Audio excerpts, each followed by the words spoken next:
Hello everyone आपनालोक সকলোকে মোৰ অন্য এটা ৰেচিপি ভিডিঅলৈ স্বাগতম জনাইছো। আজি বনাইছিলো বুটৰ দালিৰ লগত ছাগলী মাংসৰ চৰ্বি, মানে বুটৰ দালিত ছাগলী মাংসৰ চৰ্বি দি পেলাই বনাইছিলো আৰু খাবলৈ বহুত টেস্টি হৈছিল। ভাবিলো আপোনালোকৰ লগত ভিডিঅটো শেয়াৰ কৰো। আৰু এয়া দেখিছে দালিখিনি মই 5-6 ঘণ্টা মান ভিজাই ৰাখিছিলো। তাৰ পিছতে এতিয়া এটা কুকাৰত দালিখিনি মই বইল কৰি লম প্ৰথমতে। আৰু আপোনালোকক এইখিনিতে এটা কথা কওঁ, আগৰ ৰেচিপি ভিডিঅটোত আপোনালোকে ইমান মৰম দিছে তাৰ কাৰণে বহুত থ্যাংক ইউ। আৰু এই দালিখিনি জুখত মই পানী দিছো, যিমানখিনি দালি লৈছিলো সিমানখিনি পানী অলপমান খালি ডুব গৈ থকাকে অকণমান নিমখ দি এতিয়া মই কুকাৰত 2-3টা সিটি লগাই পেলাই বইল কৰি লম। আৰু এফালে এটা মই মিক্সি জাৰ লৈছো, তাতে যিখিনি মছলা দিম সেইখিনি মই ইয়াতে ব্লেন্ড কৰি লম। আৰু ইয়া দেখিছে মই মছলাখিনি দিছো আদা নহৰু 4 ফুটা দিছো আৰু অকণমান আদা দিছো।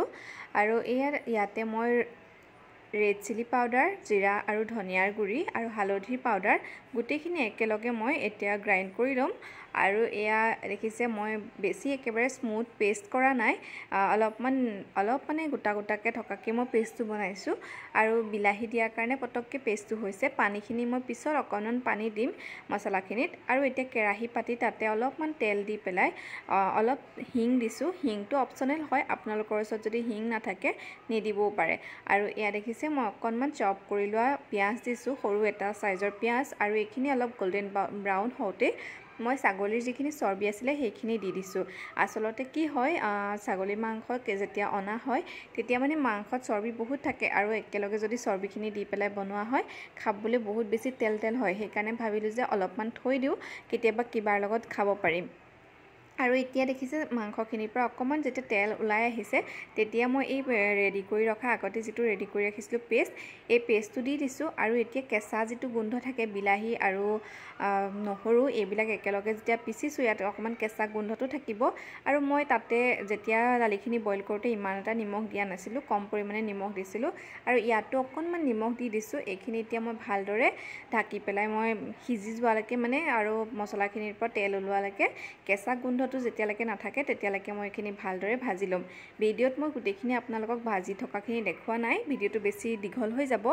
সেইকাৰণে মই এতিয়া দেখিছে অলপ শৰ্ট কৰি পেলাই বনাইছো। আৰু আপোনালোকক কৈ দিছো যাতে আপোনালোকে কথাটো বুজি পায় শেষৰলৈকে মানে চাব, তেতিয়া গম পাব। আৰু এতিয়া বুটৰ দালিখিনি মই দেখিছে অলপ পানীখিনি নিদিয়াকৈ অলপ বুটৰ দালিখিনি উলিয়াই পেলাই এনেদৰে মছলাৰ লগত ভাজি ল'ম। গোটেইখিনি যিমান বুটৰ দালি আছে গোটেইখিনি মই এনেকৈ ভাজি লৈছো। আৰু শেষত অকণমান পানী আছিলে যে সেই পানীখিনিও মই দি দিম তেতিয়া ভাজি হ'ব। আৰু এনেদৰে আকৌ মই ঢাকনখন লগাই অলপ সময় এনেকৈ ভাজি থাকিম, মানে বনাই থাকিম। তাৰ পিছত মই সেই অলপ দেৰি 10-15 মিনিট মানৰ পিছত মই অলপমান গৰম পানী দি দিছো ইয়াতে, মানে দালিখিনি বেছি ডাঠ হৈছে নহ'লে। আৰু একেবাৰে শেষত দিম মই ইয়াতে গৰম মছলা আৰু কচুৰি মেথি যদি আপোনালোকৰ লগত নাথাকে তেতিয়াহ'লে কোনো কথা নাই, কিন্তু গৰম মছলাটো এড কৰিবই। আৰু এয়া শেষত দিছো মই অকণমান তৰকা লগাই দিছো। ইয়াতে তৰকাত আছিলে শুকান জলকীয়া, হিং আৰু পাঁচফোৰণ। আৰু এইটো একেবাৰে কৰিবই, হিং নাথাকিলে একো কথা নাই। হিংটো মই 2টা পৰ্চনত ভাগ কৰি লৈছো, একেলগে দিয়া নাই, অলপ কমকৈ দিছো। প্ৰথমতে এবাৰ দিছো আৰু শেষত এবাৰ দিছো। আৰু এয়া দেখিছে মোৰ টেষ্টি বুটৰ দালি ৰেডি হৈ গ'ল। আপোনালোকে ভিডিঅ'টো চাই কেনেকুৱা পালে কমেণ্ট এটা কৰি জনাব বুলি আশা কৰিলো। আৰু আজি ভিডিঅ'টো ইমানেই আছিলে, আকৌ এটা নতুন ভিডিঅ'ত লগ পাম বুলি আশা কৰিলো।